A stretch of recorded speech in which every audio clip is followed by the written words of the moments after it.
ಬಾಳೆಕಾಯಿ ಮಂಡಿಗೆ ದಿಢೀರ್ ಭೇಟಿ ನೀಡಿದ ಅಧಿಕಾರಿಗಳು.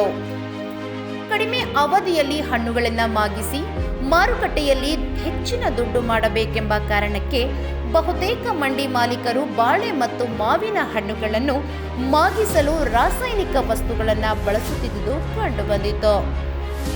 ಈ ಹಿನ್ನೆಲೆಯಲ್ಲಿ ಸಾರ್ವಜನಿಕರು ದೂರಿನ ಮೇರೆಗೆ ಆಹಾರ ಸುರಕ್ಷಿತ ಗುಣಮಟ್ಟ ಮತ್ತು ಪ್ರಾಧಿಕಾರದ ಅಧಿಕಾರಿಗಳ ತಂಡ ಪಟ್ಟಣದಲ್ಲಿರುವ ಬಾಳೆ ಮಂಡಿಗಳಿಗೆ ಭೇಟಿ ನೀಡಿ ಪರಿಶೀಲನೆ ನಡೆಸಿದರು.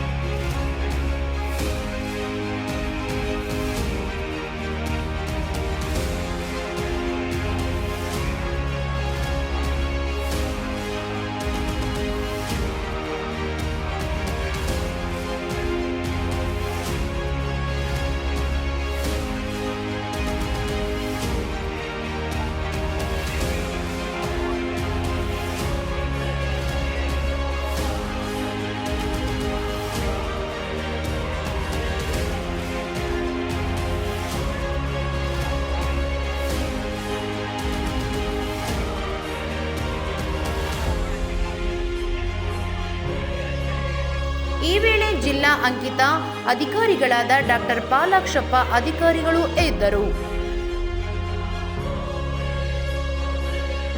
ಮತ್ತಷ್ಟು ಸುದ್ದಿಗಳಿಗಾಗಿ ಸಿಟಿ ಚಾನೆಲ್ ಚಳ್ಳಕೆರೆ ಸಬ್ಸ್ಕ್ರೈಬ್ ಮಾಡಿ. ನಮ್ಮ ಚಳ್ಳಕೆರೆ ಟಿವಿಯನ್ನು ಪ್ರತಿದಿನ ಸಂಜೆ 8 ಗಂಟೆಗೆ ವೀಕ್ಷಿಸಿ.